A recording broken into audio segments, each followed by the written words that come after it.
दरवाजा खोलो।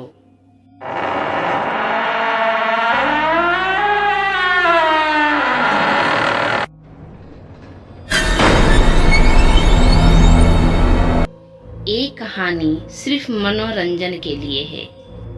तो शुरुआत करते हैं दिल दहला देने वाली हॉरर स्टोरी। ये वीडियो अंत तक जरूर देखें। विनय एक बीमा कंपनी में काम करते हैं।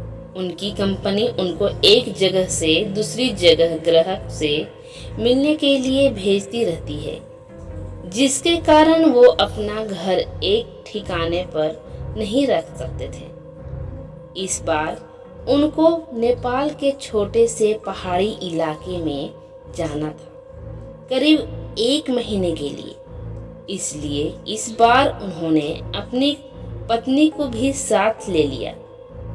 परिवार में सिर्फ वो और उनकी पत्नी ही रहती थी। विनय और उनकी पत्नी दोनों नेपाल के लिए निकल पड़े। वैसे भी ठंड का मौसम था और नेपाल में ऊपर से बहुत तेज बर्फ पड़ रही थी।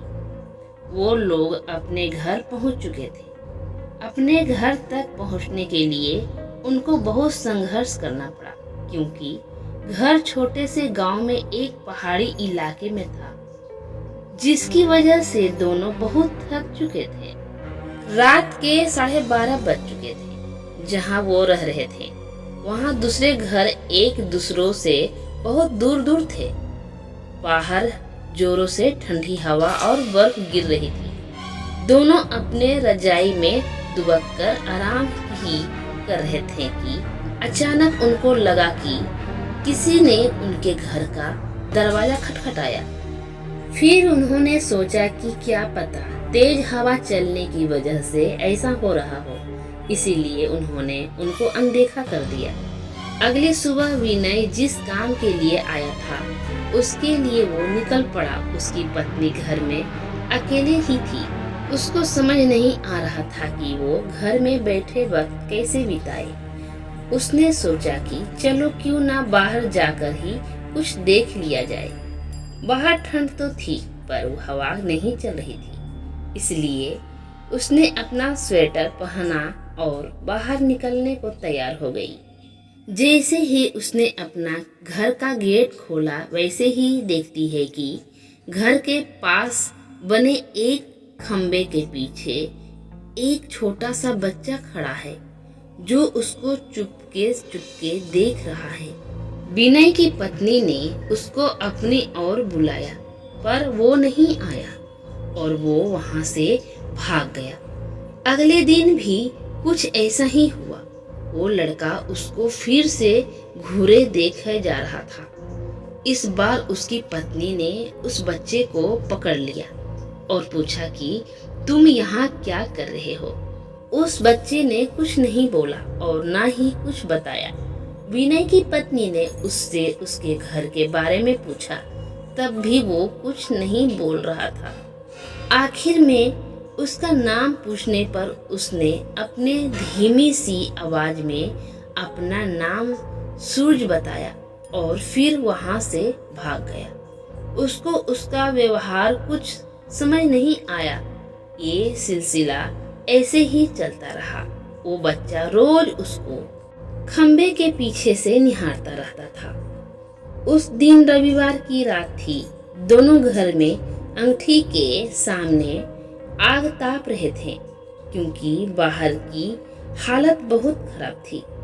इतनी खराब थी कि कोई थोड़ी देर के लिए बाहर निकल जाए तो उसकी जान चली जाए। अचानक दरवाजा किसी ने खटखटाया। उन दोनों को फिर से लगा कि शायद हवा की वजह से ऐसा हो रहा हो। तभी फिर से किसी ने दरवाजा खटखटाया। इस बार खटखटाने की आवाज साफ आ रही थी। ये आवाज सुनकर दोनों डर गए, क्योंकि इतनी रात को वो भी जान ले लेने वाली ठंड में आखिर कौन हो सकता है। दोनों केवल एक दूसरे का मुंह देख रहे थे। अचानक दरवाजे के बाहर से धीरे धीरे रोने की आवाज आने लगी। तभी विनय ने जोर से आवाज में बोला, कौन है? बाहर कौन है? कुछ देर तक आवाज तो नहीं आई, पर बाद में एक धीमी सी आवाज आई, दरवाजा खोलो, कृपया करके दरवाजा खोलो, बहुत ठंड है। ये आवाज किसी छोटे से बच्चे की थी। तभी विनय की पत्नी को ये आवाज जानी पहचानी लगी। उसने कहा कि ये तो वही बच्चे की आवाज लगती है जो रोज घर के बाहर खड़ा रहता था। विनय की पत्नी ने कहा कि हमें उसे अंदर लाना चाहिए। वो भागते हुए अभी दरवाजे के पास जा ही रही थी कि अचानक उसके घर के फोन की घंटी बजी। फोन एक पड़ोसन में रहने वाली औरत का था, जिससे आज ही विनय की पत्नी मिल कर आई थी। विनय की पत्नी ने फोन उठाया। वहां से उस औरत की आवाज आई, हेलो जी, मैं आपको बताना भूल गई थी कि अगर आपके घर के बाहर कोई भी दरवाजा खटखटाए तो उसको मत खोलना। विनय की पत्नी ने कहा कि अभी मेरे घर जो बाहर एक बच्चे की आवाज आ रही है जो दरवाजा खोलने को कह रहा है। तभी उस औरत ने कहा कि नहीं, आप बिल्कुल मत खोलना, वो असल में एक आत्मा है। यहाँ जब जब तेज आंधी और ठंड पड़ती है तो तब तब सबके घर के बाहर जाता है और दरवाजा खोलने को कहता है। वो ठंड का बहाना बनाता है और दरवाजा खुलवाने की कोशिश करता है। अगर कोई गलती से भी दरवाजा खोल देता है तो वो अगले दिन बर्फ में दबा हुआ मिलता है। ये सुनते ही जैसे उनके पैरों से जमीन ही खिसक गई।